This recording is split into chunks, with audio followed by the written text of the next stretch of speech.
Hello, everybody. Lorenzo Fine here for These Aren't the Nerds You're Looking For. I'm sitting here with... Kevin Horde over here. Yeah. Today we're going to be talking about Downfall of a Droid. This is Season 1, Episode 6. Air date of November 7th, 2008.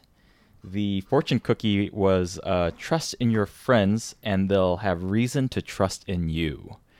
So we'll get into this one, yeah?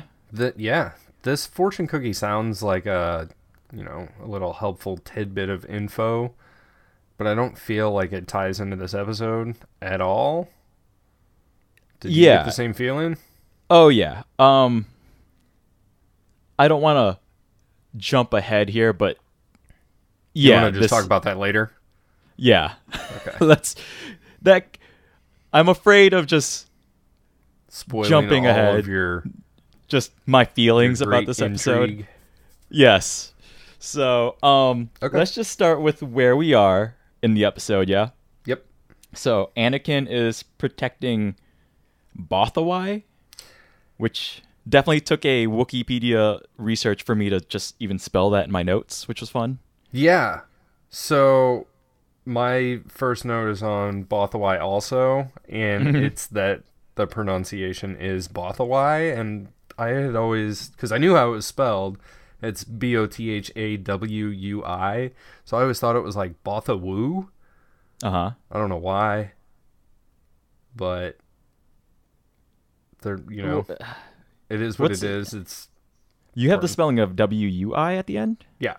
Because I have an AI, and I don't know if that's from Wikipedia or from captions, actually, now that I'm thinking about it. I thought I got the UI from the captions. Interesting. And we've run into this before where the DVD captions they aren't sourced from the same files that Netflix was given. We've run into this problem of having different spelling and Correct. different even different things kind of being captioned, which is interesting. Even like names of characters. I'm trying to remember what it was, but I can't. It was like early on. I remember us getting into this. In Ambush, like the names of the characters the names of the three clones were spelled different. Oh yeah. Because there was like, what was it? Like Jack, I want to say. That's right. Yeah. I did just look it up, and it is AWUI. It's a UI at the end. Interesting. All right. So I don't know where my source is. I'll have to look into that again at some point. Maybe.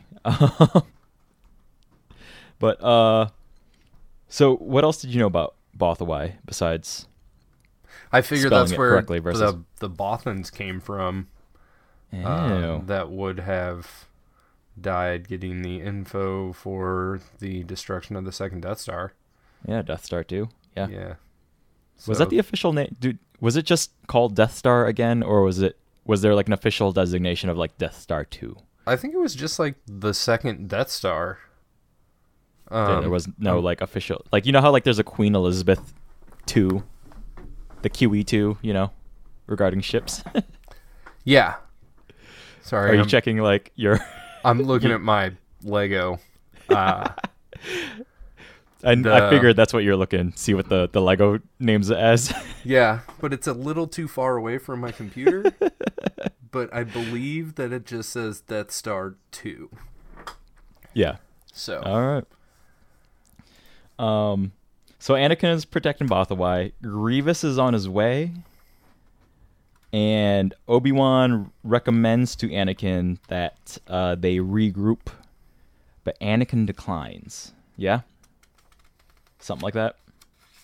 Yeah, because Obi-Wan's like, you're outnumbered, you should retreat, and Anakin's like, no, not gonna happen. And Ahsoka agrees with Obi-Wan, and she says, if we continue fighting, we're essentially committing suicide. Like, in this instance, fighting equals suicide, and so they gang up on Anakin. And then Obi-Wan's like, you should listen to your Padawan. And he goes, oh yeah, like you listen to yours all the time. So yeah, that's the end of that conversation. Well, yeah, right off the bat, in this episode, Anakin definitely seems more aggressively defiant. Right. Like, usually he's just defiant, but he's just like, hey, I know what I'm doing. But in this one, he seems angry about it. And there's not really... We're not given an explanation, are we? No. Like, based off the last episode, there's nothing to warrant. No, because like in the last episode, he was all up for days, staring at the map, like looking for General Grievous.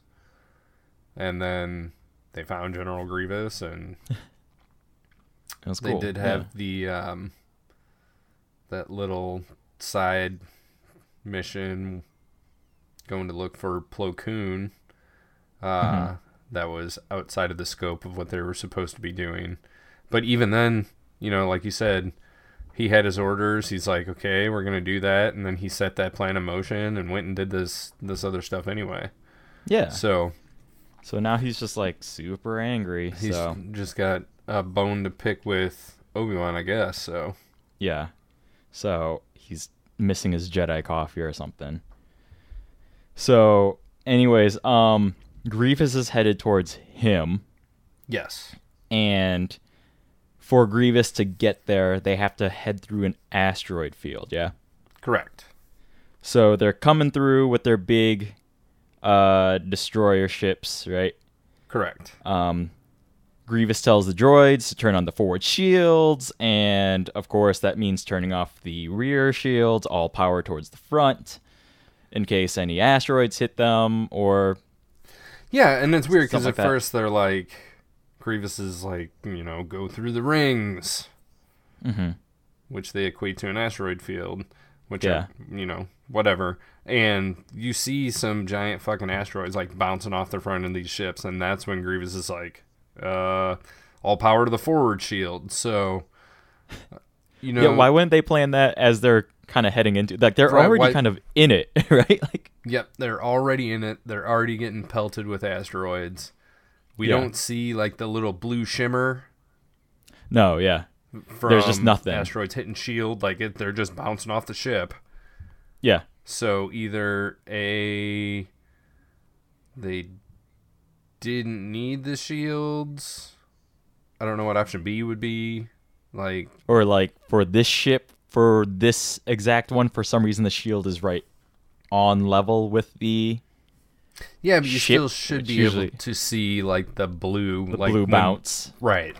Yeah. When it hits, there's, like, the blue ripple. electricity ripple. Right. Yeah. Yeah, the crackle, I guess, of electricity that kind of forms out. Mm-hmm.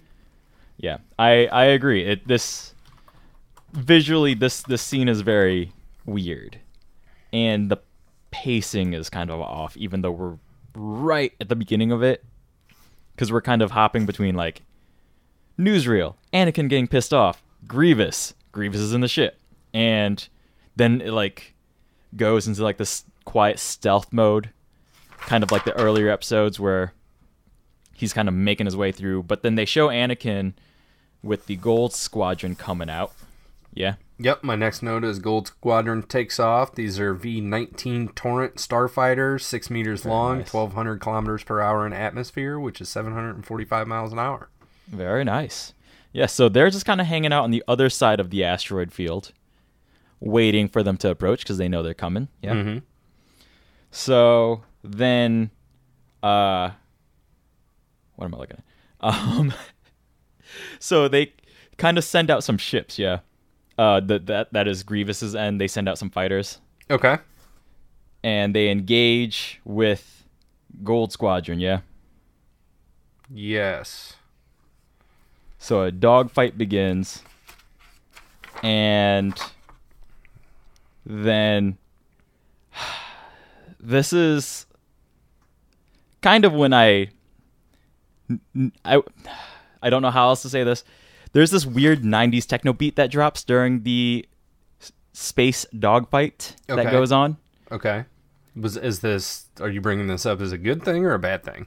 Oh, this is a bad thing. This is a very, very bad thing. Okay.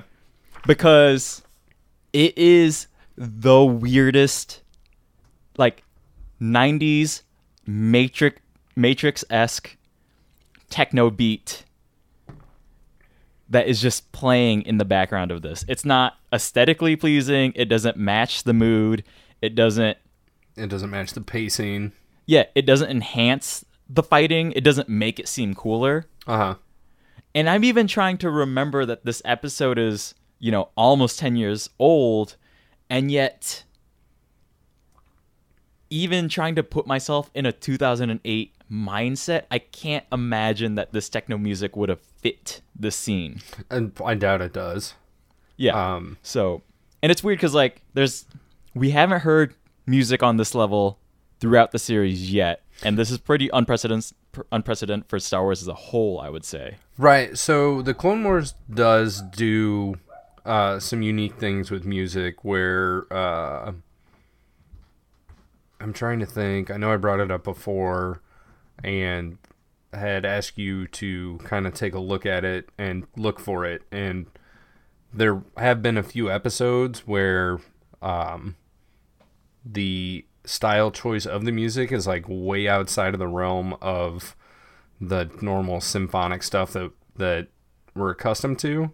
Yeah. And in those instances, the two specific ones that I can think of in the past, I think one was on Tatooine, maybe during the Clone Wars feature, and the other one I don't remember off the top of my head, but it worked.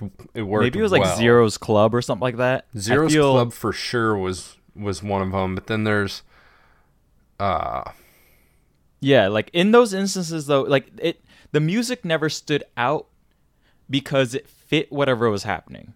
Right. So sure, if it wasn't John Williams derivative, and I mean that in a good way, regarding that this is supposed to be one symphonic universe, right? So if it wasn't pulling from John Williams full strings or giant brass section, right. If we're going in something more funky or whatever, then it made sense because it was a club on Naboo or something, right? Mm-hmm. There's a slave Twi'lek just dancing around, so yeah, they would be dancing to music that sounds like whatever this thing is happening. Yeah, so I think this is something that's going to happen more and more as the series progresses, and I'm interested to see how that works for you. I can think of one instance later in this episode that I was going to bring up regarding music. Oh, so believe me, it's going to come back up again. I was going to say it will come back up again. Yeah, when we get there, we'll see. I definitely have another note. Yes, I have actually. I see just a preview ahead. I have two more notes regarding music, but coming back to this, there's a techno beat that drops. It is not club music. It's non-diegetic. The Jedi wouldn't hear it at this point. But anyways, for the story, the dog fight is happening. Right. And we got a dog fight going on, so it's a bunch of these V-19 Tauren fighters, right? Yes. Which were apparently originally designed for the 2D Clone Wars. Interesting. Tarkovsky. Tarkovsky, yeah. Yeah. It's been a long time since I've seen those, so I don't know if they actually appeared in that, but that's where the design came from. The other thing Wikipedia had to say about them is that during Imperial rule, these were used for planetary defense.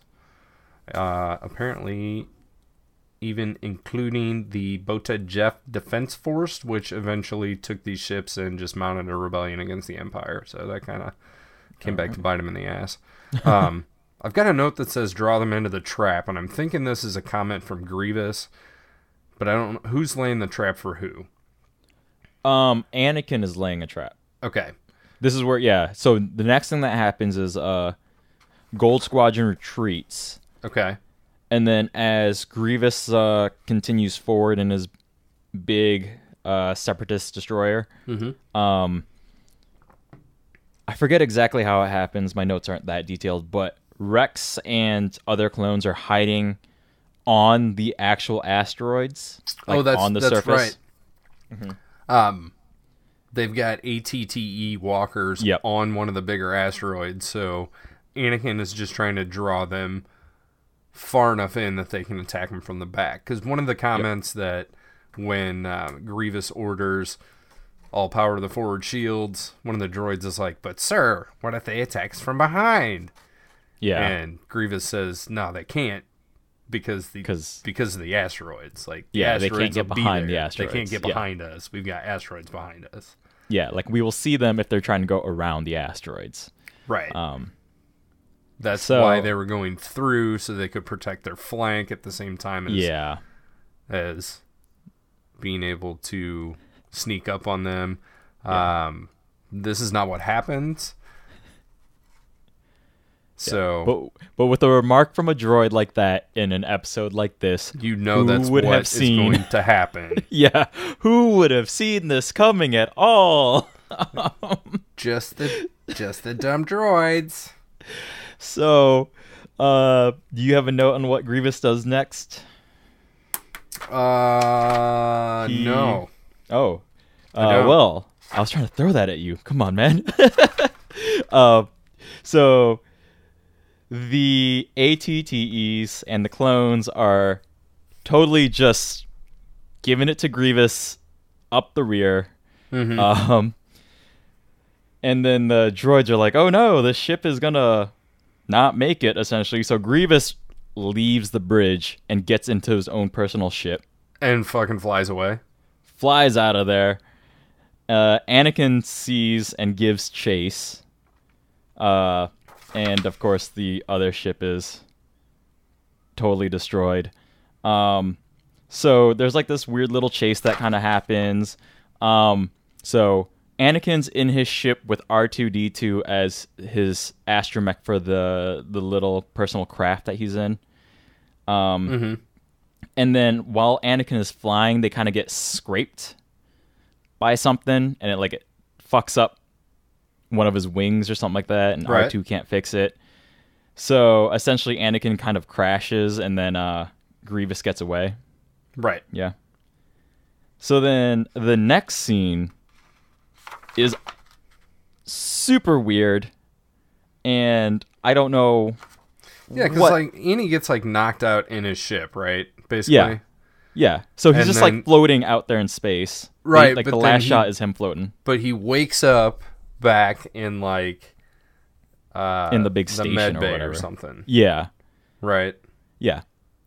Yeah. And I had a couple of notes on the interaction between the bigger ships and less of the stuff between Anakin and Grievous on the ship-to-ship level. Oh, okay, yeah, go for it. And I mean, it's basically that we're essentially 3 good guy Star Destroyers against 3 Grievous bad guy ships, and Grievous starts shooting at the good guy Star Destroyers, and Anakin's like, wait, and they half blow away one of these fucking good guy Star Destroyers. Yeah. And it's smoking, flaming, drops out of orbit. Because that's what happens when we have a ship that is stationary that gets shot. And then... Yeah. It doesn't matter that there's no up or down in space. Right. They always go down. But when... They always go down like the Titanic. Right. When you're past the point of no return, the nose drops. And then it starts drifting toward the bottom of the screen. So, yeah. Essentially, it doesn't matter if there's gravity there or not. Right. It just always, tail up. Yeah. It's not even it doesn't even on a center axis kind of rotate. The nose just drops. Yep. Which is really fucking weird. Yep. Anyways, continue on. Yep. So, Anakin basically just sacrifices an entire good guy Star Destroyer to try to get a little bit closer to Grievous. Mm-hmm. And that's what kicks off this whole thing that you were just talking about with the dogfighting and the ATTs firing at from behind and all that jazz. So yeah, where we're at now is Anakin's got knocked out or something in his ship. It's kind of hard to tell exactly what it was, but this would have been the cut to commercial. Yeah, where things are going on, Anakin's in peril, cut to commercial, he wakes up in the med bay. Yeah. And before we get into exactly what happens, the manner in which they animate him waking up is so bizarre. Okay. And there's no explanation for it. And I rewound my Netflix feed to make sure it wasn't my end, but everything is overexposed to high holy hell. Like, everything is washed in white. You can barely see details on their faces. This is when he wakes up, or this is throughout the entire episode? Just when he wakes up. Okay, because I've got only in that room. I've got an early note that says something about the lighting in this episode just isn't right. Like, it just doesn't look the same as... Oh, we can get to that too. I have more notes on the animation as a whole. Okay. But this episode definitely stood out because it's almost... It's like all the colors are desaturated. There's just like the hint of reds and purples. Uh-huh. And then everything else is white. And it's just... Like, you can barely make out details. It's really weird because, like, I honestly thought he was waking up in, like, a weird dream sequence for a second. Right. Yeah, it's like that weird lighting that happens when, like, Frodo wakes up in Return of the King after he, like, drops the ring off, right? Okay. But it keeps going throughout the scene. Like, it doesn't change. It doesn't waver. It cuts to, like, I don't know if you're Lauren or like Rex or somebody, like a clone is in the room with them or something like that. But it cuts to them. They're washed out. Ahsoka says a thing. They're washed out. But nobody says anything. Everybody's just like, oh, yeah, you got knocked out. Hey, by the way, R2 didn't come back with you. Well, how do you get back? I guess somebody got him. Somebody went to pick him up. I kind of assumed that somebody grabbed him in one of these other... V19s or whatever it is. Yeah. Right? But then why wouldn't, like, one, how are they going to get him out of his ship? So we're going to learn... Yeah, you bring up a good point, because I didn't even think about that for a second. Like, I was just so distracted by the weird lighting in this scene. The lighting, the color saturation. Yeah, because it cuts to the next scene, and everything goes back to complete normal. Uh-huh. There's no... I was like, okay, it's a weird dream. He's hallucinating something because he's floating out in the middle of space, right? Yeah. So, well, no, because he was in his ship. Well, yeah. So floating in his ship in space. Yes. But yeah, he didn't go EV, extra vehicular. Yes, yeah. Yeah, so I figured he like bumped his head. He's still just unconscious in his own ship. Right, which is like the first time that anybody's just been knocked out by, I guess, hitting their, I don't know. By Not something we see often. I'll put it that way. Not because there aren't like airbags in these things, like right. You know? So we're gonna learn here shortly, the fate of his ship. So I guess we can just talk about that when we get to it. Yeah. So let's get forward. He wakes up. So next scene after he wakes up, and Ahsoka tells him R2 is gone. Weird lighting is still on. Mm-hmm. The next scene, he's talking to Obi-Wan via hologram. Yep, he's on a Skype call to Obi. He's on a Skype call to Obi, and everything lighting-wise is completely normal, as we've seen or whatever the communications room is. Right. So Obi-Wan is like, forget R2, he's just a droid. It doesn't matter, you know. But then Anakin is like, hey. So the thing is, I never wiped R2's memory, like, ever. He knows literally everything about our strategies and layouts or whatever. Like, every computer he's ever plugged into, that information is sitting inside of his head, and he's out there floating somewhere. Yep. So and that is a big problem. Yeah. Oh shit, what the fuck? Like, he knows everything. He's got all of our secrets. Why did you do this? Shame on you. Yeah. You should have been more careful. To that, my question is, how often does one wipe the memory of a droid? I was wondering that too, because I feel like that's just insanely cumbersome and detrimental to how these droids would operate in war. I was thinking the same thing as well. I mean, even not in war, just in like normal work circumstances or school or personal or anything. Could you imagine like once a week just like, okay, I'm going to format my hard drive.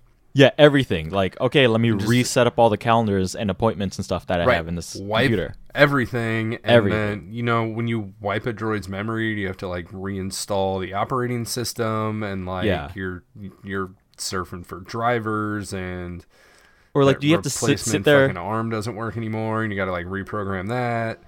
Yeah, do you have to like sit there for 30 more minutes and like reteach it voice commands? Like, Right.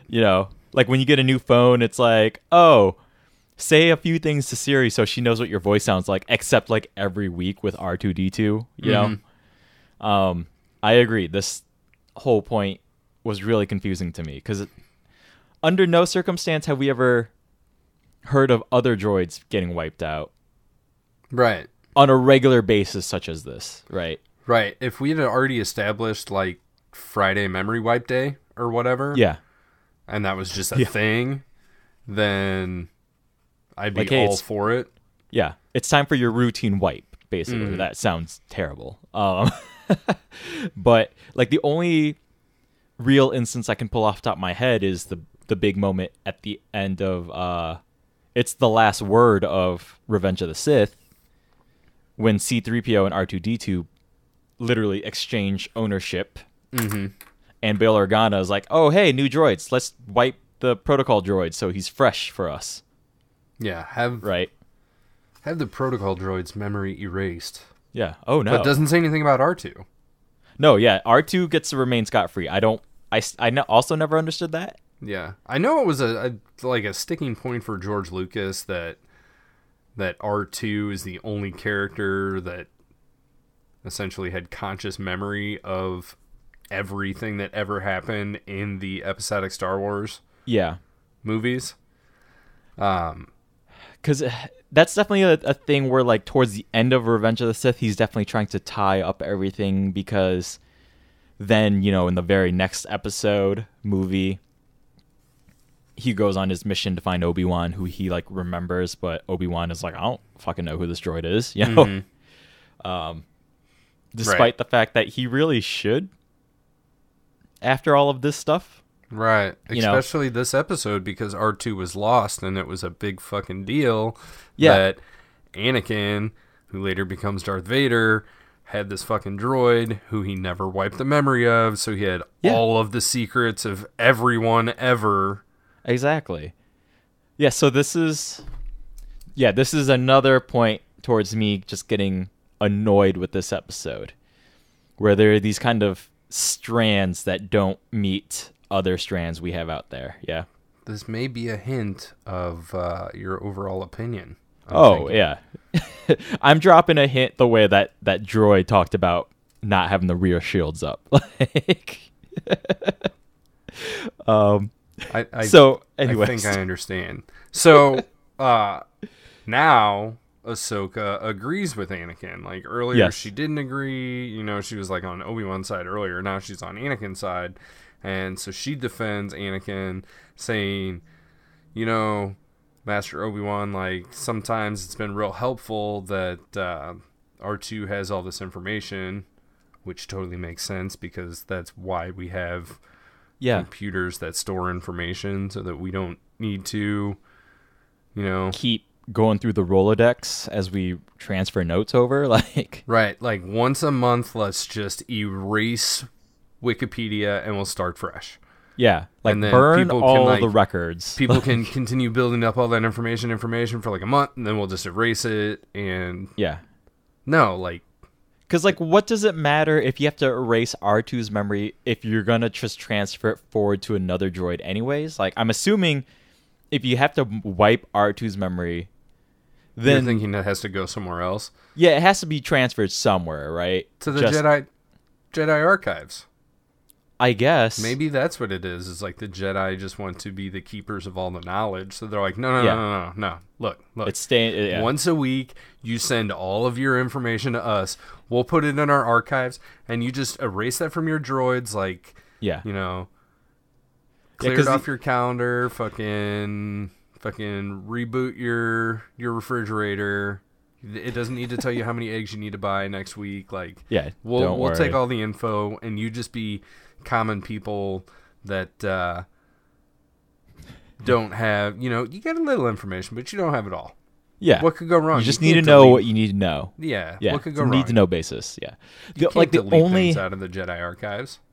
Like the only logical thing I could think about was that like droids would have to be erased before they go on battle for contingency like this, but it doesn't make sense based on everything we've already kind of tried walking around thinking about this. Mm-hmm.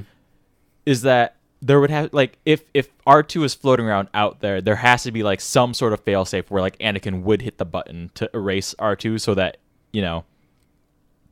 but to erase him beforehand doesn't make any sense because then he's the one, like, you just spent all this time going through the plan of what you're going to do, and then before you get on the ship, you're going to erase the droid's memory of the plan. Like, yeah.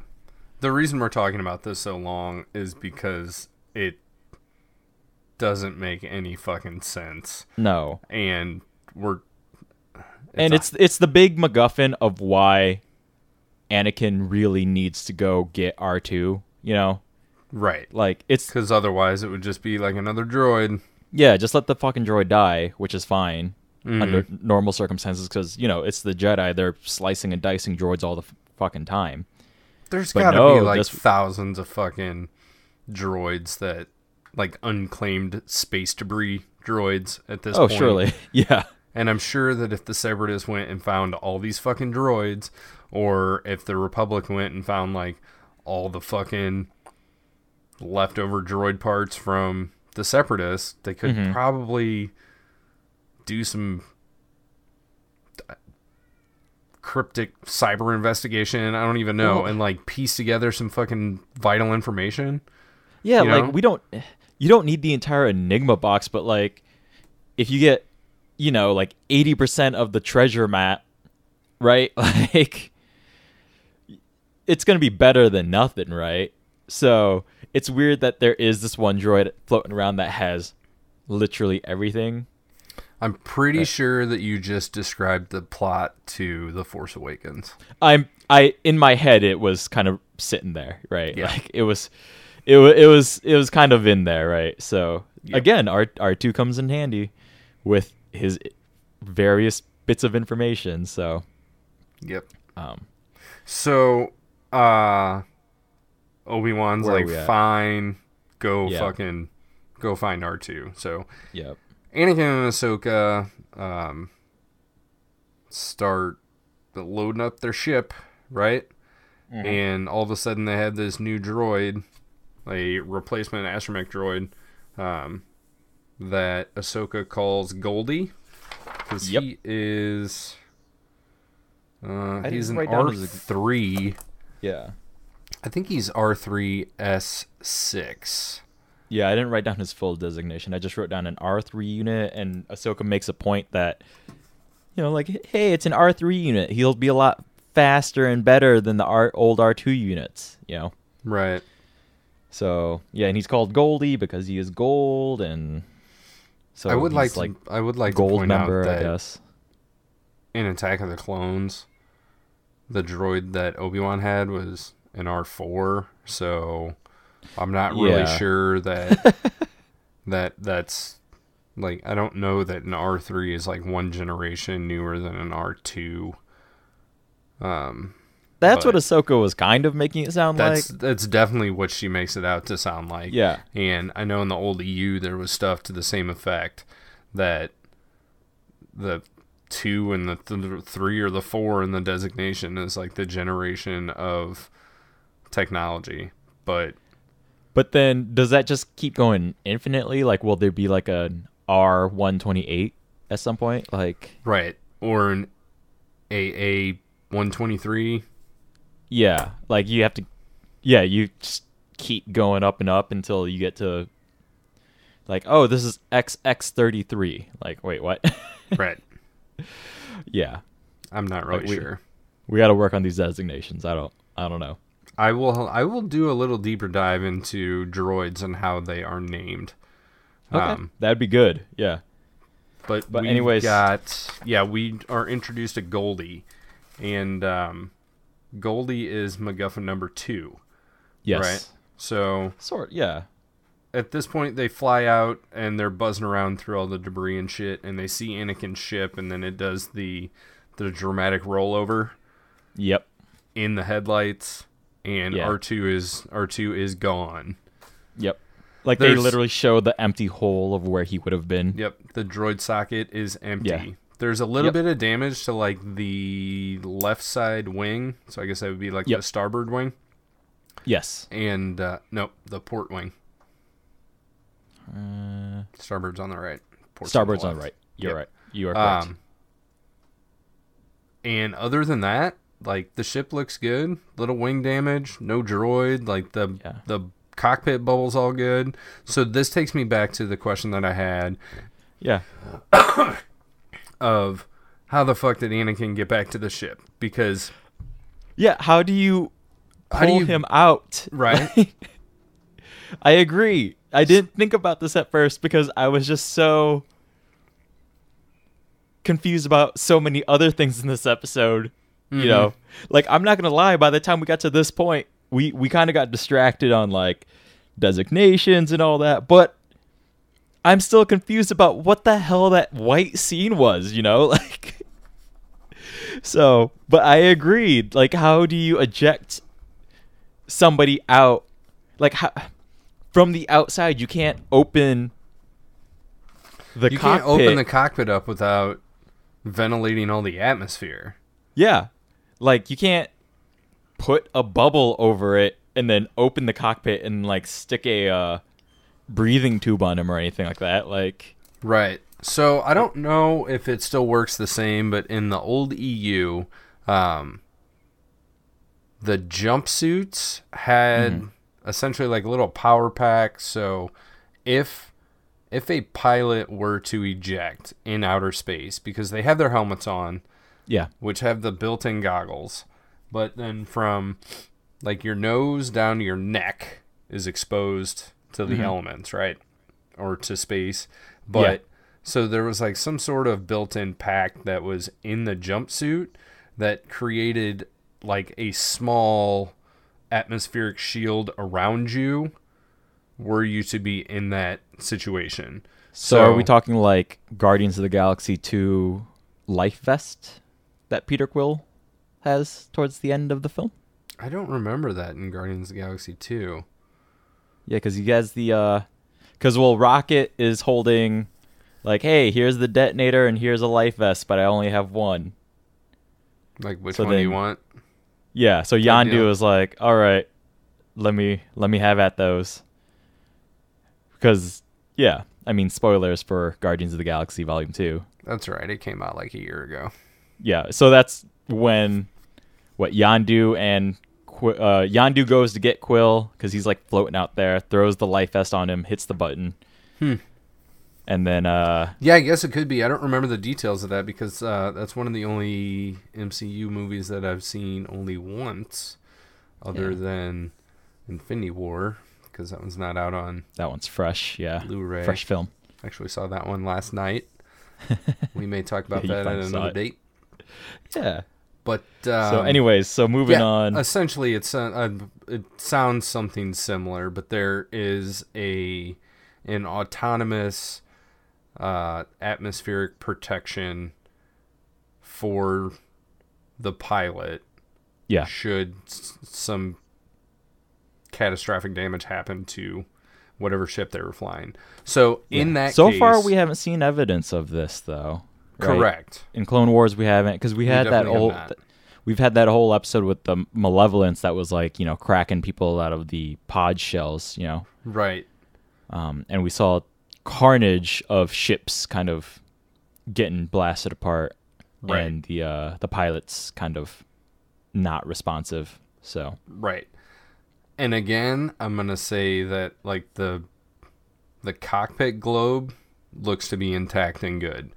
So did somebody go out there with like a collection ship and do what Anakin and Ahsoka did for Plo Koon and his dudes and like pull the ship into the docking bay and then extract him from that and take him back to the Resolute, which is the name of that good guy Star Destroyer? That one's Anakin's. Yeah, but then why eject the ship back out? Right. That would be the only logical way to collect Anakin. I agree with your first line of thinking there. Right.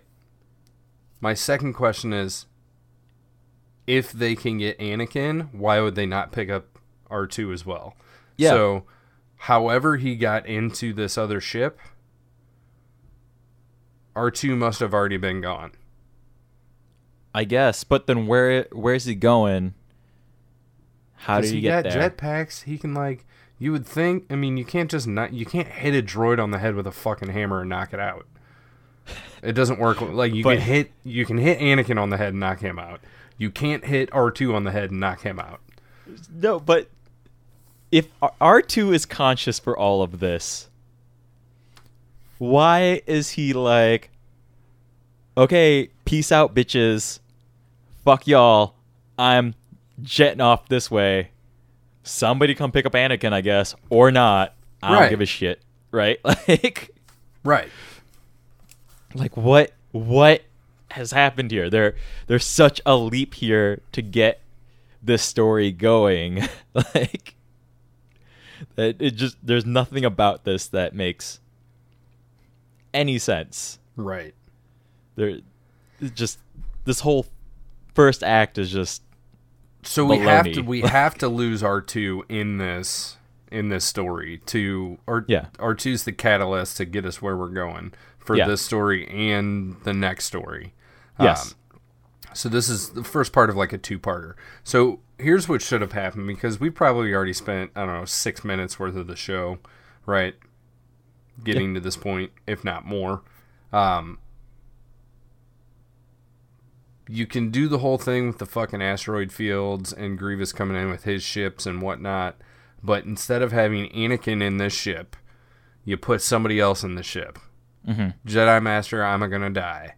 Like, put him in there, and he's like, hey, my fucking droid got blowed up, like, anybody, can you help me out? And Anakin's like, dude, take R2, like, he's the best. Yeah. R2 always makes his way back, like, you don't have to worry. Fucking fire, I'm gonna die out the door, have a little fight, I'm gonna die, does what he does best, he dies, blows that ship apart. So then Anakin goes looking for R2, finds the ship, it's broke up, Jedi Master Dai is no longer with us, and R2's no longer on the ship, and you move forward from there. That is a way better storyline than Anakin's out there. Anakin's back on the ship. We don't know what the fuck happened. We got some weird hazy dream going on. He's got to argue with Obi about all this, and then he goes out to look for R2, and then R2's just not there. Yeah. But also, like, what the fuck is Grievous's role in this story up to this point other than just causing the destruction, right? Like, it could have been anybody. Yeah. But they made it Grievous for him to fly away. Right. Which, once we get to the next little plot point afterwards, just infuriates me even more about it. So, just really quick, while they're out there, they see Anakin and Ahsoka see what is it? It's a Trandoshan ship. Yes. Trandoshan, something like Trandoshan ship. Yep. So they see it nearby and they head towards it to see if the ship has spotted anything. Yes. So then why not just have it start with this ship? Like, why did we get Grievous involved at all? Right? Grievous has to be there to get Anakin out, to be flying around, to be trying to catch Grievous, to get his ship injured, to get him knocked out, to get him transported back to the Resolute, to have him abandon R2, to have R2 disappear. But it could have been like anybody, right? Like, it could have been like any threat, right? Like, hey, these are slavers. Go kill the slavers, right? Like, it could have been anything. Right. Fucking banking clan, it could have come back. I don't fucking care. These but did look very, very similar to the banking clan frigates. Yeah. But anyways, let's move on just a little bit. Yeah. I was gonna say ship details on this thing that they saw. Go for it. It's called the Vulture's Claw. That's a GS-100 salvage ship. It's 174.8 meters in length, which is close to 2 football fields long. And it can travel 400 kilometers per hour or 245 miles per hour in atmospheres. That's a big fucking... That's a big ship, but not very fast, is it? It's not terribly fast as far as Star Wars speeds go. Yeah. But that's like... I don't know how big an aircraft carrier is, so it's got to be longer than that.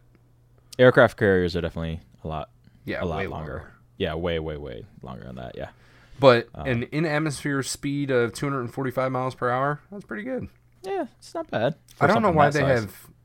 Wikipedia just has like in-atmosphere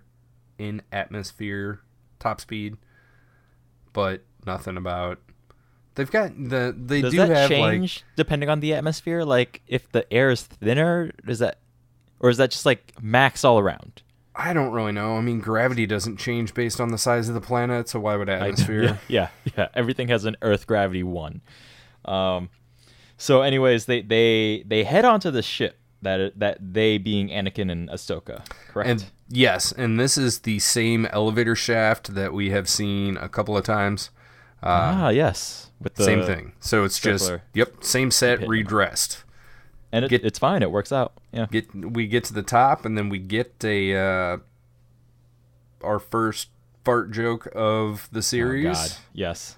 And then we immediately get the second fart joke of the series. That is if you're not counting the movie, yeah. Because what's his face farts a lot. There's a lot of bodily things happening Stinky? Stinky. Yeah, what's his name? I stand corrected. Fart jokes are in. We're good to go. Yep, fart jokes are we're deep into fart jokes. So let's see. They're this dude, well, there's like the little droid eye that pops out, right? Mm-hmm. And they're like, "Oh, what do you guys want?" And they're like, "Hey, we're looking for an R2 unit." They're like, "We don't have R2 units." And then Anakin presses on and argues with this like robot eye thing. Yeah, he's like, "Let me come in and see." Yeah. So then the thing opens up, and then the captain comes out. Did you catch the captain's name? No, because they never mention it. Okay. I watched it a few times just to make sure. I had to look it up on Wikipedia just so my notes made any goddamn sense. Uh-huh. And even when the episode was over, I wanted to make sure that I wasn't busy taking notes and missed it. Uh-huh. They never mention it this entire episode. But you do have the name, right? I do have the name. It's Ja Nacht or something like that. Yeah. Yep. So, voiced by Ron Perlman. Yeah. Oh, really? Yeah, voiced by Hellboy himself. So how about that? Yeah. So he's this weird looking character. You know, he's got like one droopy eye. Kind of looks like an alien version of Ron Perlman, basically. Like, with a droopy eye. I can see it. He's got the same like voice affectations, but he definitely puts on like a more, I don't know how else to describe it. Just like a weird accented gruff to it. Right. But yeah, so in another knock against storytelling, they never mention this guy's name. Like, they don't even refer to him as the captain or anything. He's just like, no, like, we don't like, he just pops up and they don't ask him a question. They don't even ask like, hey, are you the captain? Nothing. It's just like, right. He could be the janitor. Like, yeah, exactly. He could have just been like, who's there? Opens the door sort of guy. Like, and yeah, opens the door a little bit, crawls through, farts at them. And then, but then he grants Anakin and Ahsoka access to search the cargo. Yeah, because he's like, no, we don't have any R2s. And Anakin's like, I don't believe you. Let me see. And he's like, okay, come on in. Why not? So they go into the cargo hold. Right.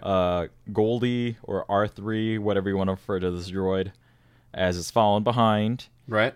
They go into the cargo room, and there are 2 assassin droids just lying around, unpowered. They're IG-86 units. Are they IG-86s? That's, again, according to Wikipedia, I don't ever believe... This one I didn't double check. I don't believe they're ever referred to by anything besides assassin droids. Yeah, I feel like one's like an IG-86 and one's an IG-87, but I mean, it's just thrown in that droid looks like an IG-88. Yeah. I thought these things were pretty cool because they're designed on like almost like a post, so like their head down to their butt is a single... It's like a single broomstick, essentially. Right, and they have all this shit that like rotates around on them. Mm-hmm. So, it's part of their face can move around, and they've got like blaster face, maybe. I don't really know. Yeah, because they don't really have like camera eyes the way the other droids do. They don't have like eyes you would really be able to focus on. They kind of have like one big circular eye unit on eye them. stalk. Yeah. Yeah. Yeah. And then they kind of have like a Campbell's soup can shaped head, just a little bit longer. Mm-hmm. You know.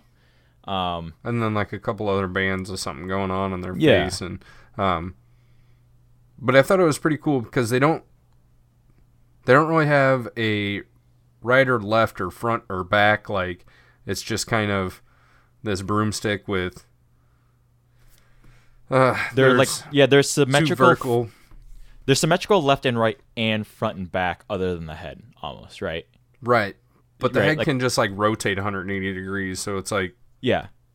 So their bodies are articulate both ways, essentially. They're not even like the regular, the fighter droids or whatever. Battle droids? Battle droids, yeah. They're not even like the regular battle droids that kind of have like a side that's definitely a chest side. Yep, they definitely have a front and a back, where these assassin droids are designed in a way to move very quickly in any direction, essentially. Mm-hmm. So, Anakin and Ahsoka are walking around this cargo hold.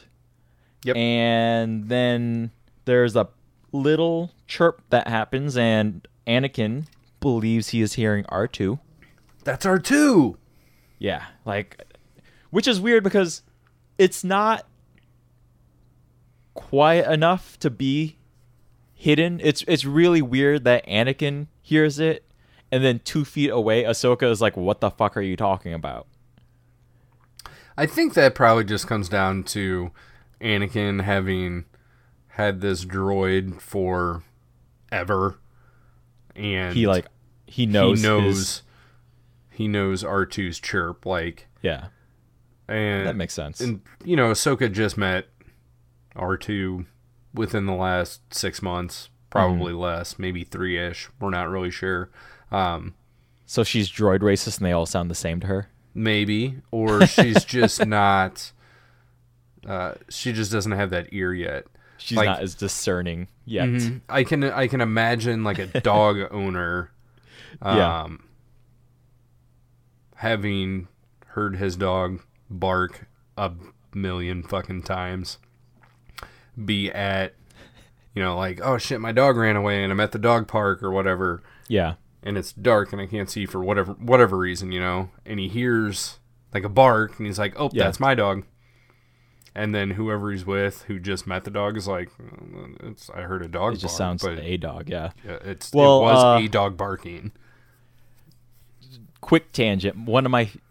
I used to watch Punk'd when that was a thing on MTV. One of my favorite pranks they played on Frankie Muniz. Frankie Muniz left his dog in his car, and somebody was watching the car, so it wasn't like dog abandonment or heated car situation or anything like that. Right. But they swapped the dog with a dog that looked 100% like his dog. Right. But when Frankie Muniz got back in the car, he was like, "Hey, this isn't my fucking dog." And everybody around him was like, "What are you talking about? It's the exact same dog. It looks exactly the same." And he's just like, "No, it's not. It's not my dog." So he didn't fall for it? No, he didn't fall for it one bit. That's awesome. He knew the dog was swapped. Again, even though the dog looked pretty much the exact same, but it's just really interesting that somebody who is with, I mean, you're a dog owner, I have a dog too. It's one of those weird things where before I was a dog owner, I definitely would have trouble, just like, oh, all these dogs are, if they're the same breed, they all look generally the same. But now I'm like, oh shit, yeah, like these animals all look completely different from one another, right? Right. So Anakin is discerning that way, but with the chirps of R2. So Right. So kudos to Anakin for being a good droid owner. Yeah. That isn't supposed to have any possessions or lose his droid that he's supposed to wipe the memory of all the time. So he's not following any protocols whatsoever. Other than that, good for him. So next up, R3, for some reason, unprompted, turns the lights on in the cargo hold, which also powers on these assassin droids. See, I thought, like, I read it as just him, like, check these droids out and just turn them on. I've seen this episode before, so I knew all this shit was coming, and we'll find out whether or not Goldie is doing these things on accident or on purpose. But whenever Anakin needs Goldie to do one thing, Goldie does the opposite. Completely. And I was trying to think in this instance if Anakin had given some sort of order and Goldie was like, nah, fuck it, I'll do this instead. Or if it is just, like you said, so he just decides to turn the lights on. That's what it seems like, because at this point, Anakin is still freaking about R2, and Ahsoka and Anakin are going back and forth. Like, no, I didn't hear that. What are you talking about? It was loud as fucking day. So while this is happening, R3 goes over to a panel and like flips a switch, turns on the lights, which then activates these two assassin droids. Okay. So then a battle between the two assassin droids and Anakin and Ahsoka ensue. And this is my music note number 2. Yes, this is where the music kicks up again. Yep. I thought... Yeah. I'll give you my opinion first. Go ahead. Yeah. I thought in this instance it worked well. Like, we've got these two assassin droids that have just fired up. They're fighting against Ahsoka. The music amps up to a point where, to me, it was able to hold that emotional key where the filmmaker wants you to be at that point, with a little bit of tension and quite a bit of forward momentum. I know that you are going to disagree. Yes, but this is one of those instances where I thought that it worked well, and this is where the Clone Wars is using that non-traditional, quote-unquote, Star Wars music to add different feeling to the story. I won't disagree with that last bit right there. It's just that my problem with this music in this scene is that it's the return of techno music, which is already a little jarring. But then this techno music in particular reminds me of, again, late 90s James Bond music. So it's kind of in that weird realm of, if you're a James Bond fan like me, it sounds like what was kind of happening between The World Is Not Enough and Die Another Day. Were these Brosnan? Yep, the two last Brosnan films. Okay. The last two Brosnan films. Where in between the movies, Bond was back, man. Like, Brosnan brought, like, you had GoldenEye, that was a super hit. Then Tomorrow Never Dies was making lots of money, and James Bond was back, man. Like, yeah, James Bond can exist without the Cold War, right? So then you get... Because Bond is one of those interesting franchises that both follows and creates trends in the exact same moment, right? Okay. So then again, we're getting this like awesome late 90s like EDM thing going on, right? You got like Ultimate Dance Party and then like Night at the Roxbury music, right? Like What Is Love? Like stuff like that, right? Okay. So then you have these Bond movies coming out, and then in between you have like a Paul Oakenfold, remember him? He released like a James Bond theme song remix, right? It didn't appear in any of the movies, but it just like was a thing that MGM did because like they're like, hey, James Bond is cool and fresh. I will take your word for that one. So that happens, and then that is exactly what I am hearing here, which is the part that bothers me because I'm not against different. I'm not against playing against type, but this one stands out too much. Triggered something in you that reminded you of something else that didn't meld with. That didn't mesh, yeah. Okay. And also, that totally makes sense. And also too, like even if it weren't for that, this music is just too jarring to me to do what it needs to do. That's my note on this music right here. So, we'll move forward a little bit because I'm gonna kind of push forward because then really quickly is my last note on music. Okay. So real quick, they're getting in a fight. Of course, the assassin droids get defeated. Then Anakin, like, straight up, just verbally, like, bitch slaps R3, I guess would be the way to put it. Yes. Like, Anakin is like, what the fuck was that, R3? Now, here's the thing. As I made the mention right at the beginning that Anakin this episode was very aggressively tense this episode, right?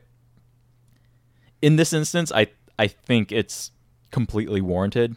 Okay. Like, I am also really annoyed with R3 already. Like, because it plays off so weird where R3 is like, I'm sorry, it's my first day on the job. Yeah. Anakin calls him defective, and like Ahsoka is trying to stick up for R3, and which only makes me more annoyed with her too. Like, well, I think she thinks he's cute, which doesn't make any sense because they all look the same. Now you are the droid I am racist. now I'm the droid racist. All our units look the same. Okay, I'm saying it right now. I cannot tell them apart. So I know that some have like the coney square head on the top. That was an R4. Yep. But no. Yeah, it's weird that why did R4 get like the angular head and then but not all R2 and R4s R3 have that because Obi's R4 in Attack of the Clones was still domed, right? Was still domed.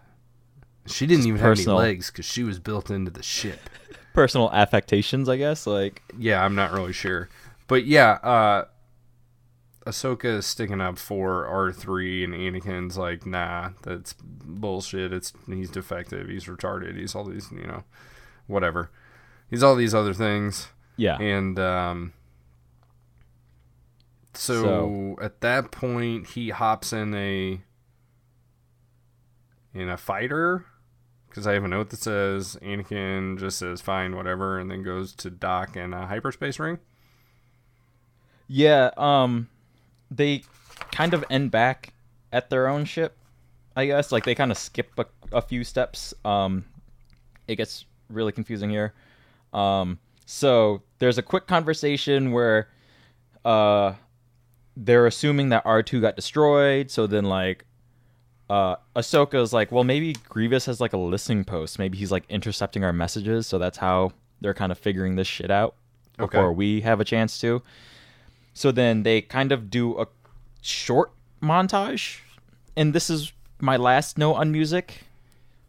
They, once again, jarringly bump up the music with another techno beat, and this time it is the Amen break, which is the most famous drum beat in all of, like, second half of 20th century music. It's one of those things that you have heard it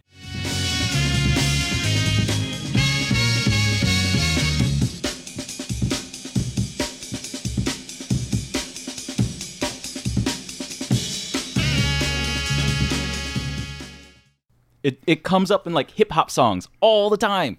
Okay. Like I'm literally facepalming right now because it's such a cliche in Lorenzo is music. visually stressed out right now. Yes, because the almond break is fucking everywhere, and there's nothing hiding this one either. Because like at least in hip hop beats, it's being rapped over, or there's something happening to the beat, right? Mm-hmm. It's just a basic beat to lay down, right? And it's only there to kind of fill a weird establishing shot of going back to the Trandoshan ship, Right. just to show like the captain, how do I pronounce it? Janak, right? Yeah.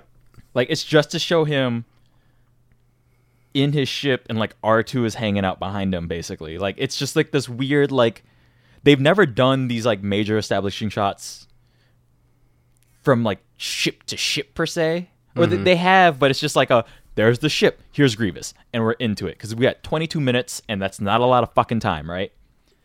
But in this one, they're like, oh, you know what we can do? Make this one like awkwardly like 4 seconds instead of our normal 2, and then throw in this music interlude that only lasts equally as long.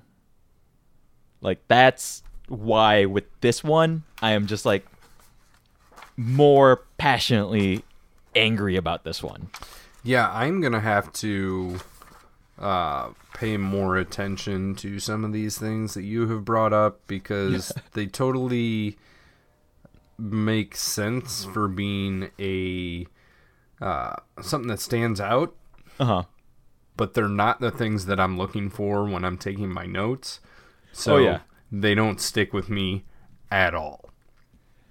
Yeah, it's you and I think we've had off-air discussions on how we kind of take notes. Like, I don't know if we've ever talked about them on air, but a little bit, but not too much. Yeah, because most of my notes are plot points just to keep me remembering what happened, with the occasional like, why does Almond Break exist? You know, like.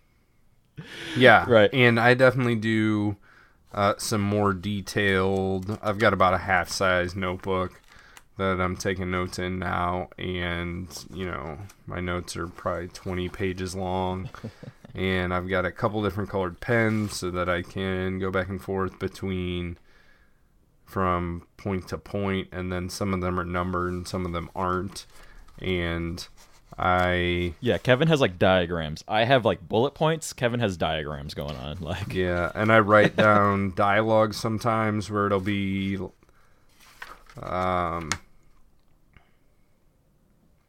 like Anakin equals this, Ahsoka equals this, and everybody's abbreviated, so it's like Gri, Do, Obi. So yeah, I think Obi's the only one I really abbreviate. Annie, maybe sometimes. Ahsoka I write out every time, which is dumb. They're just An and Ah for me. Yeah. So anyways, okay, that's what I got in the Almond Break. That's out of my system. We're done with music for now. We're moving forward. We had our montage. Yeah. Anakin is in a starfighter connected to a hyperdrive ring, right? Yes. Where's he going? Is he going... That's a good question. Is he going back to the ship? So is the Vulture Claw like going somewhere and he decides to follow it? Because I know that Ganak like talks to Grievous, right? About R2, and he like wants to sell R2, and Grievous is like, fuck you, I ain't buying, like you're giving it to me or I will kill you. And he's like, okay, well, I will sell it for less money or something. And Grievous is like, no, like, you're going to give it to me. Just given, so that I don't destroy you. So I think that the Vulture Claw leaves, and then Anakin is taken off after him. Right? I guess. He's either doing that or he's, like, tracing Grievous down. Yeah, he's, like, still on that trail. Yeah, so, I didn't make the note of where he's going. I only made the note that he is going. Yeah, he's out. Is he like maybe still trying to look for remnants of R2 out in space or something like that? Maybe. I'm not sure. So, anyways, back to R2 though. So, John Noct is sleeping. And R2 is like in a crate on the bridge. Right. And then, because I guess John Noct didn't decide to put him into sleep or even really close the crate up, R2 gets out of there. And, well, he's like in a cage, right? So R2's in this crate. And John Noct is sleeping. R2 just literally just wakes up and rolls the fuck out of there without any sort of so he's issue. got like a restraining bolt attached to him or something. That's right. I forgot about the restraining bolt. I didn't take that and note. he like smashes it up against the door jamb or something and breaks it off, therefore having free access to kind of go and do what he needs to do, which is escape. So he escapes. An IG-86 unit is after him, but then R2 kind of tricks it to like standing on a porthole or something like that, and he opens that sucker and it gets sucked out into space. Straight ejects that motherfucker out the door. Yep, just goes straight out. But then as soon as that happens, John Noct like wakes up and is like, "What the fuck are you doing?" As quickly as that. So, yeah, he's not very pleased. Yeah, like so we had this weird interlude that, as you will see later, doesn't really go anywhere. Like it establishes R2 as a character to have motivations to want freedom, I guess. Which is fine, but how did he fucking get captured then to begin with? Yeah. Like, he's got the ingenuity to break this fucking thing off. Yeah. But then 20 seconds later... And he is able to trick an assassin droid and eject it into space to keep from getting blowed up. So how did he get in this predicament in the first place? Exactly.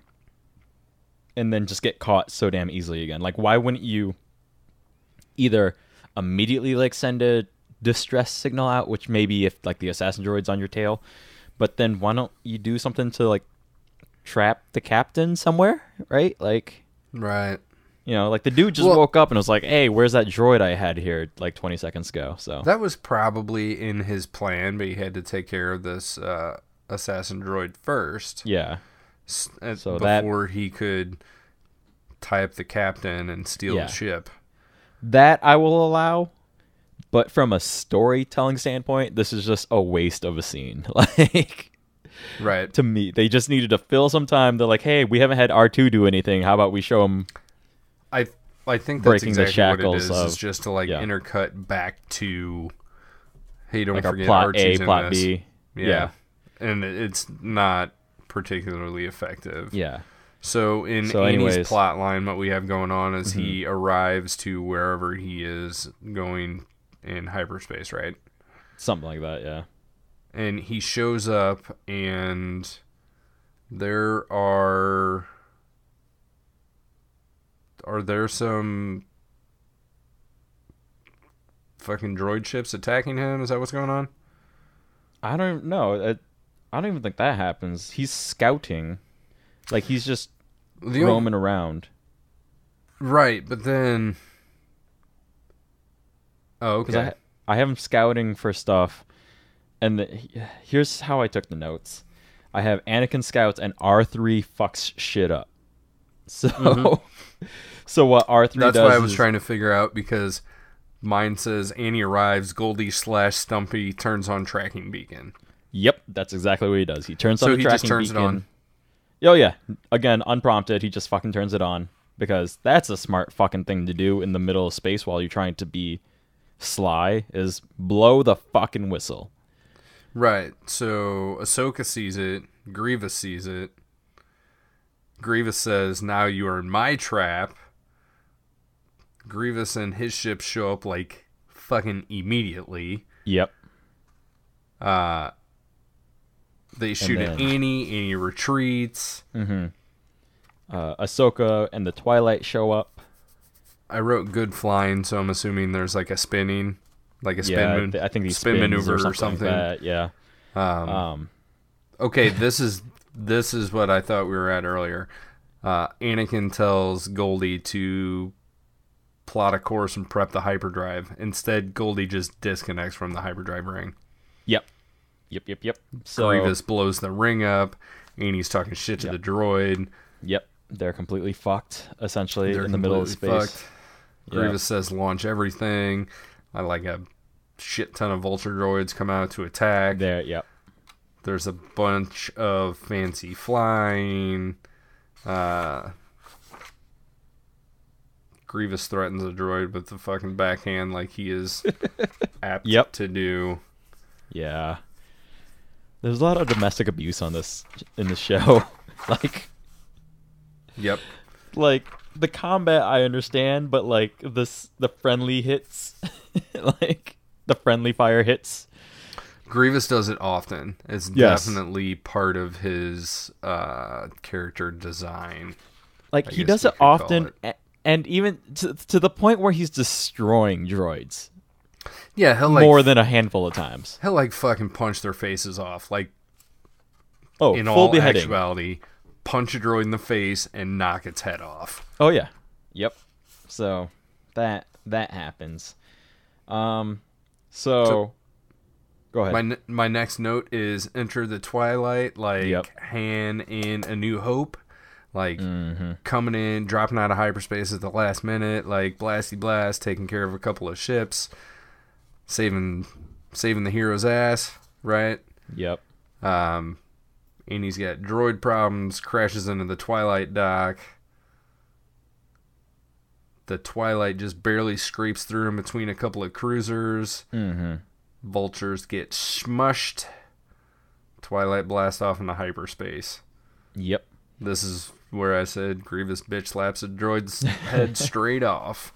I do want to stop real quick. When the Twilight jumps into hyperspace, we'll talk about overall a little bit more, but right in this moment, the animation on the hyperspace jump is really fucking weird. We see the perspective of the bridge of the Twilight going to hyperspace, so you get the star streamlines that happen from the cockpit, right? Right. But if you watch it again, because every time we see that perspective from inside the cockpit, the star stream is there are lines that form and go around the cockpit, because from that perspective you are theoretically traveling between the stars, correct? So the lines stretch around you to some degree. I think that's the way that it's supposed to appear. Yes. So just from not from a physics standpoint, but from just the animation of like even in the movies standpoint, correct? Right? Correct. So the lines form around. Correct. Now, the weird thing that happens in this is that the points of starlight stretch forward directly towards the cockpit to the point where you can see the ends of these stars elongating. Like you see the full stick of line, essentially. Are they getting bigger as they get closer to you? Yes. So the perspective looks like you're crashing into the star? Right into the stars. Right. Yeah.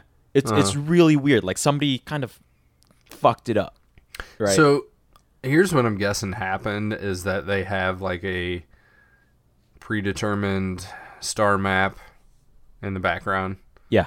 And that the animation for the lights to like streak past what would be the camera is done by whatever group, be it a computer program or a group of people or whatever. So wherever the camera was oriented was incorrect and would have sent them flying through a star instead of past a star. Because it is... I'm trying to remember exactly, so I the detail could be a little off. But yeah, the perspective is a little weird where the stars on the right kind of get bigger and the ones on the left are more like direct towards. It's like it is shifted off a little bit. Like in the animation they put in the wrong camera and the wrong distance between the streaks. Right. And then still didn't center that camera exactly too. Right. It's a lot of things happening at once that immediately threw me off because, we've seen this star streak and this jump into hyperspace so many times now, right? Like, it's like embedded in our psyche. So when it's off just that much, it was very noticeable to me. So anyways, that was my note on the hyperspace animation there. That one was really fucking weird. So we're getting towards the end of the episode. We're doing okay on time on this one. So. We are so close to the end of the episode. Yeah, so take us home. Take us home, Kevin. The Twilight drops back down into real space for one reason or another. I don't know. I got nothing for you on that one. I don't either. Ahsoka is baby talking Goldie. Anakin is going off on Goldie.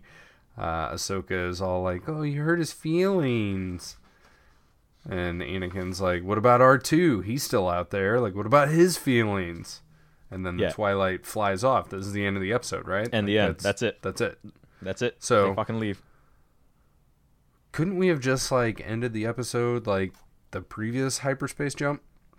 Oh, basically, there are plenty of spots they could have ended this episode. Like they could have, Anakin gets on the ship. They could have had this little brief exchange. Yeah. Jump, but instead it's like Anakin gets on the ship, they jump, they stop, they talk, then they move again.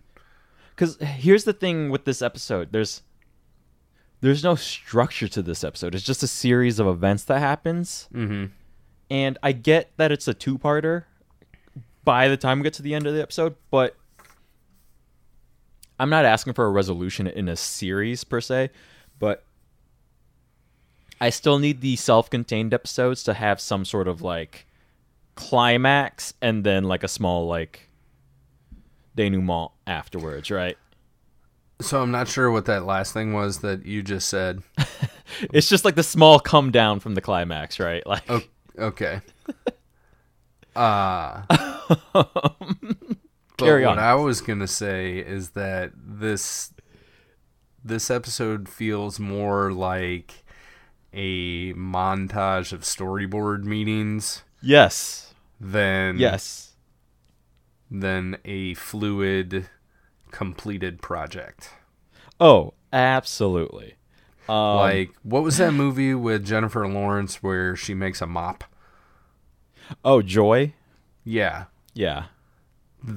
To me, that movie was not a joy. It was like a fucking hour and a half long montage that I would not be surprised if you could go back and see that there was not more than 30 seconds in between a cut. Like it's like cut. Yeah. That movie had no pacing. Movie. Yes. And you don't have the ability to get into the story because constantly you're going from one thing to the next to the next to the next to the next. Yeah. And I'm not saying all stories need to follow the 3-act structure, and if you break those rules then you're not properly storytelling.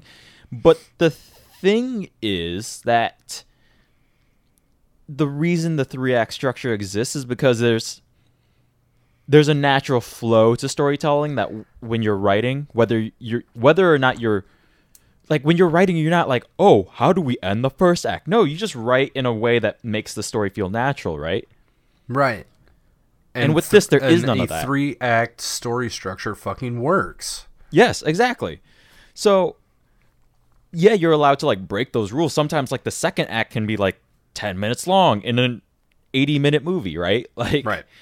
So I'm not saying that this is bad because it doesn't follow that structure. It's just bad because there is no structure, period. There's no tension. I think we're kind of getting towards the conclusion end of things, right? Or at least I am. Yeah. Yeah. I'm right there with you. So I'm going to say this, and this will give you, as if you hadn't surmised already, I will say, without a doubt, this is the most frustrating episode of the series thus far. So Lorenzo, thumbs up, thumbs down. What are Most frustrating. So you're saying you're borderline thumbs up? Oh, just a borderline of like how it's not a question of how far of a thumbs down. It's more of a question of how far from the bottom are we right now. Like, right, like what your thumb's gonna get stuck in if it keeps going deeper. Like this is, and there's a one. I read a lot of movie reviews, and I grew up reading a lot of movie reviews. I grew up watching Siskel and Ebert when both of them were still alive. Right. And I continued on even after Siskel passed away in the late 90s. But one of my favorite quotes from Gene Siskel, when he had nothing good to say about a movie, his movie review would say, well, at least the actors were lit well, right? And you can't even say that for this episode. Oh, because there's that one weird fucking scene that was like all washed out. It didn't make any fucking sense. It's never addressed. It's like there's no. I couldn't tell if it was like UV light for sanitation reasons. Like no, it's just like somebody fucked up hitting the buttons when they rendered the episode, and it was fucking Friday night at 4 p.m. and everybody was like closing off, and then they were like, but this episode the lighting didn't turn on it correctly. Oh shit, it's too late. Render it out over the weekend. We got to deliver this by Monday. Like, right? I do like the UV light for sanitation purposes. That's good. Like if it's not a dream, what the fuck is it? So then back to the animation point. So we had the weird hyperspace animation. Then the other thing I want to know about animation, and you really have, we're getting to full pedantry right now. The animation in this episode looks off the entire time in terms of, number one, the act that I know I've harped on this in the last handful of episodes, but the wooden acting is at the highest level in this episode. There is no... Like worse than the theatrical release? Oh, worse than theatrical. Okay. Like, they're missing steps. Ahsoka, for whatever reason, gets it really bad because I think Ahsoka is supposed to be kind of the most sympathetic, and she's kind of the most happy-go-lucky of the characters, so she's always kind of smiling and stuff. I think she's also got... Well, I was going to say she's got more going on with her face, but she doesn't, because she really has like a little button face with like things around it instead of hair. She's got... Yeah. So there's not a lot of... stuff. Yeah, there's not a lot of details they have to animate there, but like when she smiles, it's like this weird doll's face smile that is like stuck in its permanent like Black Hole Sun music video. Like smiling pose, right? Lorenzo with the 90s references we are all going fucking night deep. tonight. We're going deep. So that's problem one. Problem two is, and it's very clear towards the end. They show Anakin and Ahsoka kind of like pilot and co-pilot seat, and if you pay attention to like their arm movements, there's this weird unsettling effect that kind of happens because they didn't render in the motion blur. So in 24 frames per second film that happens, like in between frames, because 1/24 of a second is actually kind of a long time. So like you get this blur that happens on the frames if something is moving in frame. Right. But in a computer, it doesn't recognize that. So it just goes, oh, this is where the arm is at this frame. This is where the arm is at the next frame. This is where the arm is at the one afterwards. So right, which is the difference between stop motion and go motion. Exactly. And claymation, and like that's why claymation looks jumpy sometimes, depending on how it's done, because it's taking single pictures and just playing them making sequentially. a flip book out of it. Yeah, just playing those sequentially. So like what even modern stop motion will do is they'll kind of render in. They'll go back and render in between. They'll blur those two images or something like that, right? So is it like rotoscope then, or no? It's not rotoscope. Kind of like it's just like this process of being able to just kind of meld the two shots to create blur, right? Mm-hmm. Some animation studios are more protective. It's a style too. So say with Wes Anderson's Fantastic Mr. Fox. Mm-hmm. He really likes that idea of that jumpy motion, so he animated at 12 frames per second, so it made each motion look bigger. You know, it looked more jumpy, and so like an old Gumby cartoon, or he was really emulating the old King Kong look. He was really emulating the old King Kong, so that's why if you watch Fantastic Mr. Fox, their fur is always moving. That's because with King Kong, you know, somebody's moving that puppet, and they weren't careful enough to try and like smooth out the hair, so wherever that hair laid, then that's why King Kong's fur is always kind of like in motion between shots. That's interesting. So if you watch Fantastic Mr. Fox, Wes Anderson was kind of in love with that idea that even if they're just standing there, that there's always motion on the screen from the fur, because it's just somebody is messing with it, right? Now, did that happen in like the old Rudolph movies? Or am I to some degree misremembering that? To some degree, but like Rudolph, I believe, was still just a straight puppet that didn't have fur on it, but I could be misremembering that. Like a felty puppet. Yeah, he was more felt-like. But I think that you would notice it in maybe some of the other things, like maybe details on the ground, stuff like that. You might notice as they're kind of shuffling things around. Right. Yeah. Right. So the studio I was kind of talking Rudolph movies in general, and that Rudolph the figure in the movies. Yes, yeah. The animation studio that goes the other direction would be Aardman, who does like Wallace and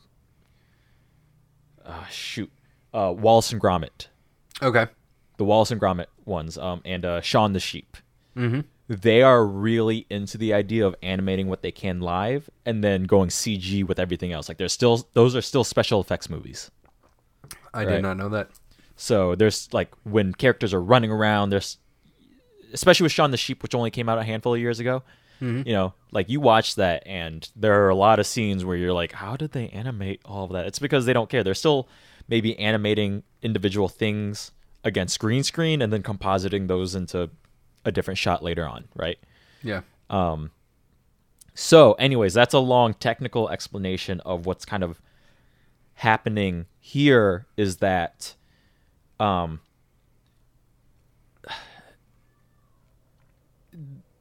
the computer is able between frames to be programmed in that, hey, there should be motion blur here, right?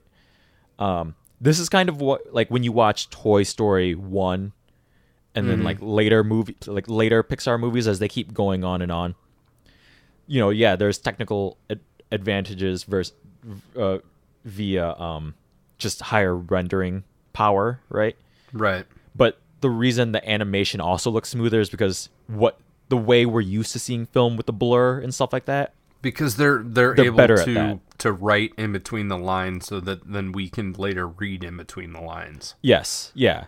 So it's better simulating what live action film looks like from a motion perspective, right? Rather than just plopping in the technical data points that this is where that shit needs to be at this given time. Right. You know. So if you go back and watch the first Toy Story, I think it'll stand out if you look in the scene where like the dog is running after Woody and Buzz when they're chasing the dog is chasing them when they're on the RC car. Mm-hmm. The dog's legs, you know, you take a look at those, there's not a lot of motion blur happening because there's only so much rendering power in 1995, right? Like, right. So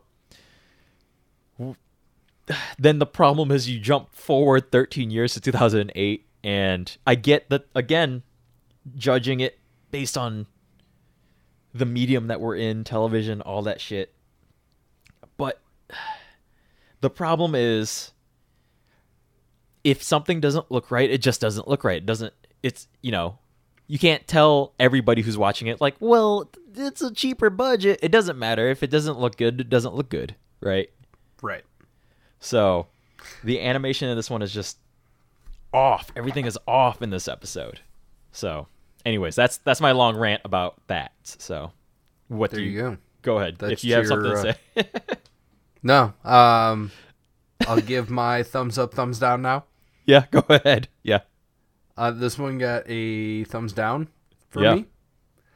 So, kind of a rare moment where not only Lorenzo and I agree on When's the last time we agreed? Whether something is good or bad, but also that we agree that it is bad. Yeah, is this the first time we've agreed something is bad? No. It has happened. This is actually the 4th time. Oh, really? Okay. Mm-hmm. And there's only been 3 times that we agreed that something was good. Okay. So that happens less often than this. Well, because I've only given my... I think as we determined last week, I've only given my thumbs up 3 times, correct? Correct. You're at 11. Yeah. You're at 11 and 3 as far as thumbs down to thumbs up. I am at 4 up, 10 down. Oh, nope. So 4 down, 10 up is where So I'm then I'm curious on... So, I mean, we've definitely been talking about it. What in this one, like, was it just a mix of everything for you too? Like the story? Was it animation? All of it? Like... So, the story in general, and the fact that this whole thing felt like watching a storyboard meeting for a story that I wasn't compelled to be interested in. No, not at all. Yeah. I think that we could have taken this. I think we could have taken this thing, and we could have had Anakin and Ahsoka on their ship, on whatever planet. I don't think I marked down what planet we're around. Let me look. I think all we got is Bothawai. Yeah, we got Bothawai. Oh, that's right. They mentioned, Bothawai would be it. And then, so, start with a little bit of why are we defending Bothawai right now? Like, yeah, like they name dropped that in the newsreel, right? Maybe have a fucking Bothan in the episode, right? Yeah. Nope. Just our regular Jedi and clones. So, right. And then, so if you need to set up this thing with fucking R2 going missing, stick him in a ship with somebody else. Yeah. That's not as experienced as Anakin. Yeah. Leave Grievous out of it. Have whatever, some fucking vulture droids. Whatever. Right?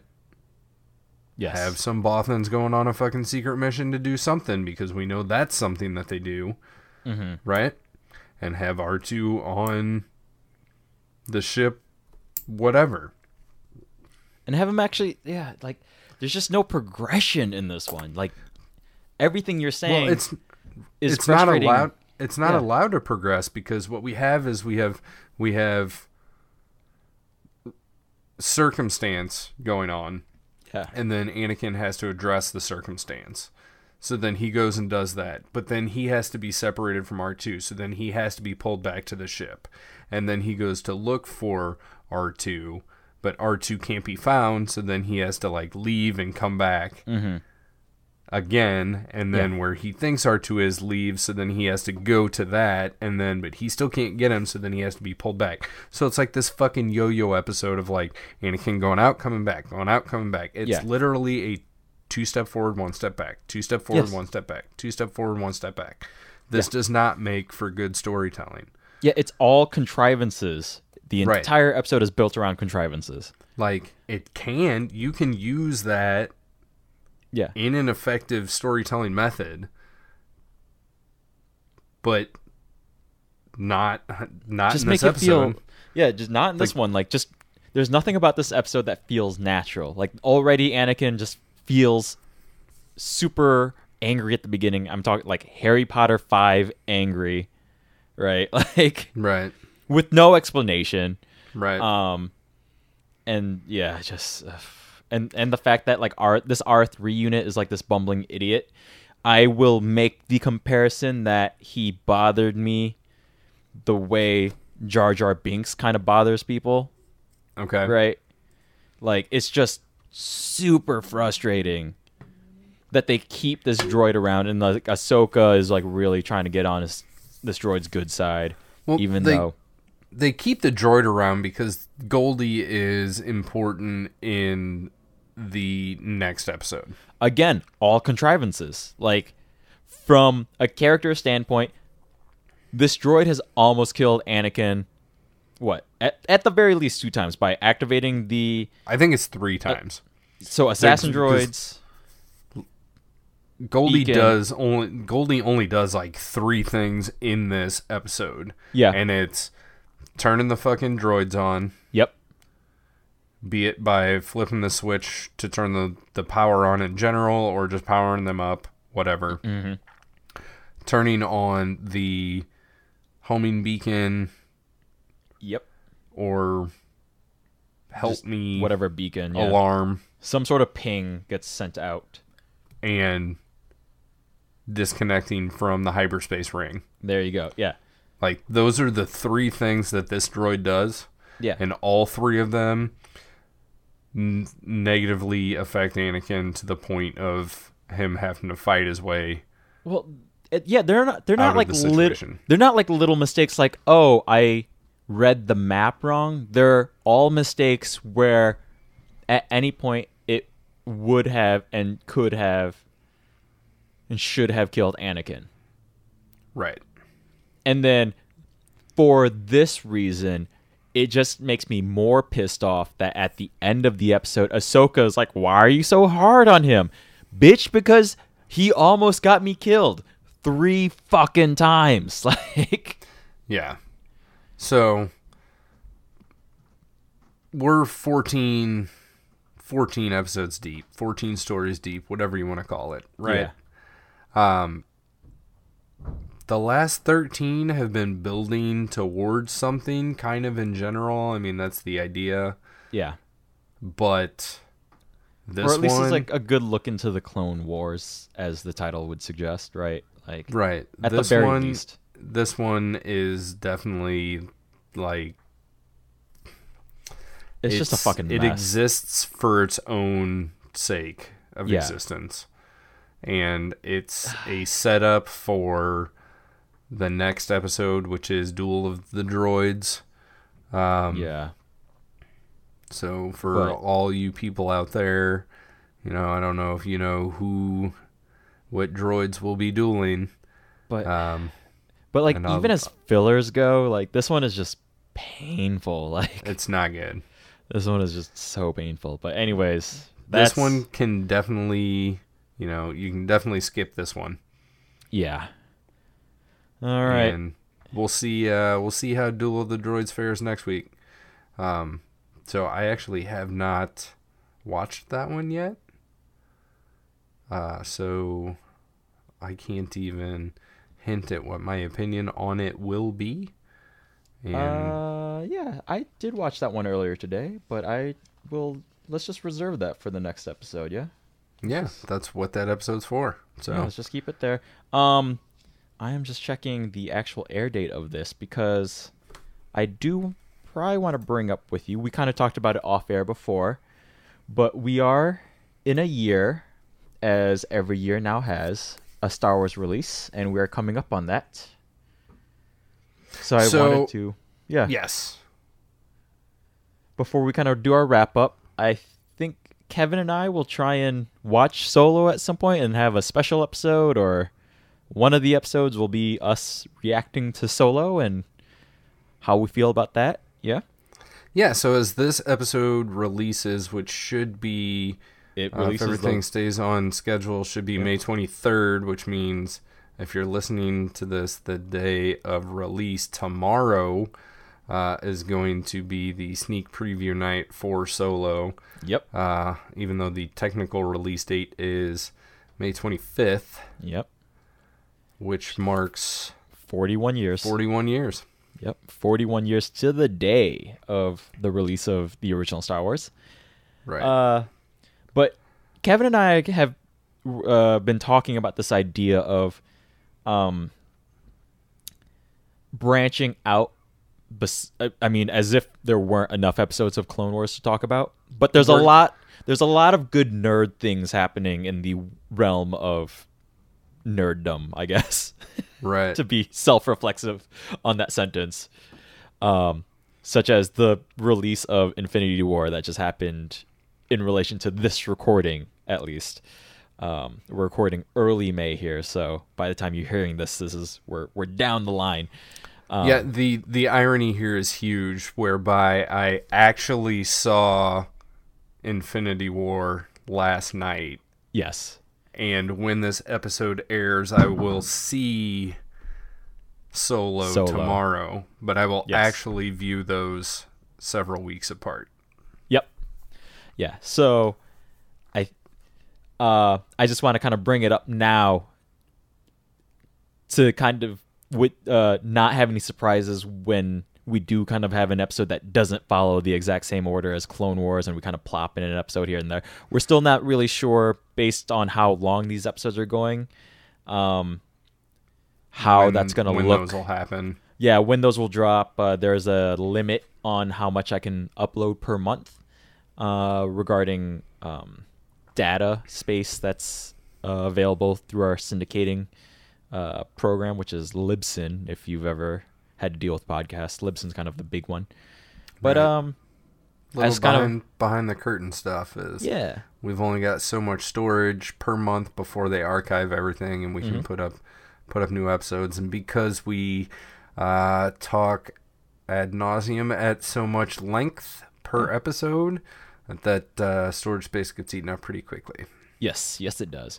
So we're just kind of giving you a preview that is a thing that might happen. I think for sure the Star Wars films will get to as they kind of come out. I don't know if we're going to go back per se at some point, maybe, but I think we also toyed around the idea of going through the MCU leading to Avengers 4, perhaps. So hopefully we'll be having some other stuff in addition to the Clone Wars. Yeah, just because I think it'd be really fun with the way Kevin and I kind of love to talk, talking about more current stuff for you guys as well. So yeah, because we definitely want to keep up this archived running through the Clone Wars. Absolutely. Yeah. We like the animated stuff. We've talked about going on to Rebels after that. And recently there was a new Star Wars 2D animated series that was announced. Yep, for the fall. Yep. And that is Star Wars Resistance. Again, this is not breaking news by the time this episode airs. So. No, not at all. So yeah. But we would like to do some more currently relevant. Yeah, we'll keep toying around with the idea of maybe hopping around or something. I don't know. We'll just see how it kind of falls, right? But we'll see how it plays out. You've definitely got us for at least 125 episodes of the Clone Wars. Yes. Which may have some interjection of some other stuff that we like to talk about, and we might feel that you guys would like to hear. Yeah, so we'll review things outside of the realm of Clone Wars. I like the idea that we discussed this off air. The title is, despite being a Star Wars reference, is still vague enough to allow it, I think, without setting off any alarms in our own minds of how pedantic we have to be about this title. So right. So, anyways, and if you've noticed anything about us, it's probably that there is some pedantic nature to the both of us. So some high pedantry. Yeah. But no. So, anyways, just to give another kind of glimpse into behind the curtain, kind of. Kevin and I are kind of trying to get ahead of the track, I guess. In terms we're trying of to bank these. up some episodes so that we can have a little bit of breathing room coming here shortly.